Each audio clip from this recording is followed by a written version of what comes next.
নমস্কাৰ বন্ধু বান্ধৱীসকল ৰেলৱে বিভাগৰ ফালৰ পৰা পুনৰ বৃহৎ নিযুক্তি আহিছে আৰপিএফৰ ফালৰ পৰা আহিছে এই ভেকেন্সি অৰ্থাৎ ৰেলৱে পুলিচ ফৰ্চৰ ফালৰ পৰা য'ত এসআই আৰু কনষ্টেবল দুইটাৰে পদ আছে সো বলো কি আছে নটিফিকেশন গুটেখিনি চাই লো কিন্তু তাৰ আগতে এই চেনেলটো সাবস্ক্ৰাইব কৰি বেল আইকনটো দবাই ৰাখিব আৰু ভিডিওটো লাইক কৰি ফ্ৰেণ্ডসকলৰ মাজত শ্বেয়াৰ কৰি দিব So, এটুত চাওক আপোনালোকে দেখা পাইছে government of India ministry of ৰেলৱেছৰ ফালৰ পৰা আহিছে ইয়াতে পোষ্টটো ঠিক আছে ইয়াতে চাওক আপোনালোকৰ ওপেনিং ডেট অৰ্থাৎ আপোনালোকে আজিৰ পৰা ইয়াতে এপ্লাই কৰিব পাৰিব আৰু মে'ৰ 14 তাৰিখলৈকে এপ্লাই কৰিব পাৰিব পোষ্টবিলাক যদি চাও আমি সাব ইন্সপেক্টৰৰ পোষ্ট ইয়াতে মুকলি কৰি দিয়া হৈছে আৰু কনষ্টেবলৰ পোষ্টটো দিয়া হৈছে ঠিক আছে সাব ইন্সপেক্টৰ টোটাল 452 টা পোষ্ট আৰু কনষ্টেবলৰ 4208 টা অৰ্থাৎ 4208 টা পোষ্ট আছে টোটাল আপোনালোকৰ 4660 টা পোষ্ট দেখিবলৈ পোৱা গৈছে সাব ইন্সপেক্টৰৰ বাবে আপোনালোকৰ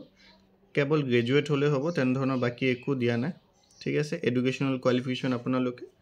গ্ৰেজুৱেট হলে এপ্লাই কৰিব পাৰিব ঠিক তেনেদৰে কনষ্টেবলৰ কাৰণে আপোনালোকে 10th পাস বা ইয়াৰ ইকুইভ্যালেন্ট হলে হ'ব ঠিক আছে স্যালাৰিটো যদি আপোনালোকে চাই সাব ইন্সপেক্টৰ 35400 ইনিশিয়াল পে আৰু আপোনালোকৰ কনষ্টেবলৰ 21700 ইনিশিয়াল পে এজৰ ফালে যদি চাই সাব ইন্সপেক্টৰ হলে আপোনালোকে 20 to 28 এপ্লাই কৰিব পাৰিব আৰু কনষ্টেবল 18 to 28 আপোনালোকে ইয়াতে এপ্লাই কৰিব পাৰিব তে বহুতো ক্যান্ডিডেটস আছে যি সকলে কোভিড-19 ৰ পেন্ডেমিকক লৈ এজৰ ক্ষেত্ৰত বহুতো request by kiba kora dekha po jay so yate they said this includes relaxation of 3 years age beyond the prescribed age limit as one time measure due to the covid-19 pandemic so apnalok covid-19 pandemic ot jitu loss hoise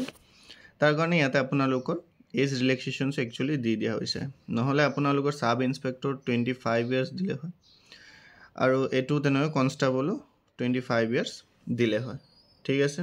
yate eta points ok di dise Candidates waiting for results of prescribed educational qualification should not apply. So, আপোনালোকৰ result যদি already আহি গৈছে তেতিয়াহে আপোনালোকে apply কৰিব পাৰিব। আপোনালোকৰ result যদি pending আছে আপোনালোকে apply কৰিব ইয়াতে নোৱাৰিব। ঠিক আছে? আপোনালোকৰ ইয়াতে reserve for women 15% ৰখা হৈছে।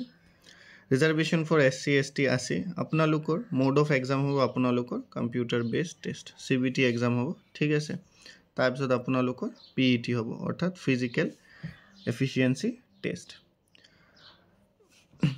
এপ্লিকেশন ফিছৰ ফালে যদি চাই আপোনালোকে জেনাৰেল হলা আনৰিজাৰ্ভ ক্যাটেগৰী হলে আপোনালোকে 500 পে কৰিব লাগিব ঠিক তেনেদৰে আপোনালোকে যদি ST SC ফিমেল ঠিক আছে বা এক্স সাৰ্ভিসমেন হয় তেতিয়া হলে আপোনালোকে 250 रुपीस ইয়াতে পে কৰিব লাগিব মন কৰিব লগা কথা যে আপোনালোকে যদি CBT exam দিয়ে তেতিয়া হলে আপোনালোকক রিফান্ড কিন্তু কৰি দিয়া হ'ব যিখিনি ব্যাংক চাৰ্জেস হয় along with this ঠিক আছে আপোনালোকৰ যদি এক্সামত বহে তেতিয়া হলে আপোনালোকৰ এপ্লিকেশন ফি টো কিন্তু ৰিফান্ড কৰি দিব ঠিক আছে আৰু ভিডিওটো আপোনালোকে লাইক কৰি ফ্ৰেণ্ড সকলৰ মাজত শ্বেয়াৰ কৰি দিব যাতে এনে ধৰণৰ ভিডিওবিলাক আপোনালোকে পাই থাকে ঠিক আছে ইয়াৰ বাবে এপ্লাই প্ৰক্ৰিয়া যেহেতু আজিৰ পৰা ষ্টাৰ্ট হৈছে অৰ্থাৎ 15 এপ্ৰিলৰ পৰা ষ্টাৰ্ট হৈছে সো আপোনালোকে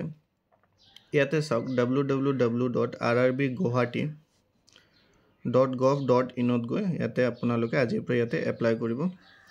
পাৰিব ঠিক আছে ইয়াৰ যদি সিলেবাসৰ ওপৰত আপোনালোকৰ ভিডিও লাগে ঠিক আছে বা এক্সাম প্যাটাৰ্ন কেনেকুৱা হ'ব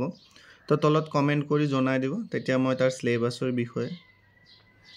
অৰ্থাৎ এক্সাম কেনেকৈ হয় সেইখিনিৰ ওপৰত আপোনালোকক ভিডিও বনাই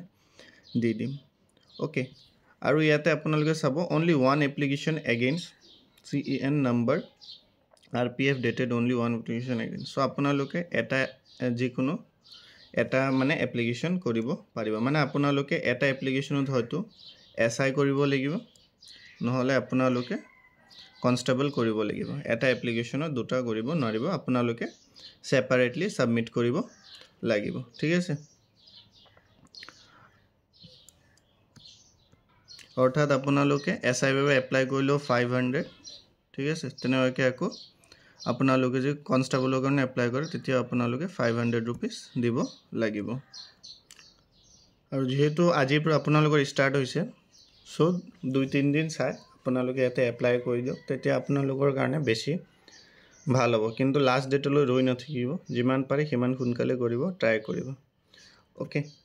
তো ভিডিওটো লাইক কৰি দিব আৰু ফ্ৰেণ্ডসকলৰ মাজত শ্বেয়াৰ কৰি দিব চেনেলটো সাবস্ক্ৰাইব কৰি দিব আৰু বেল আইকনটো দবাই ৰাখিব ধন্যবাদ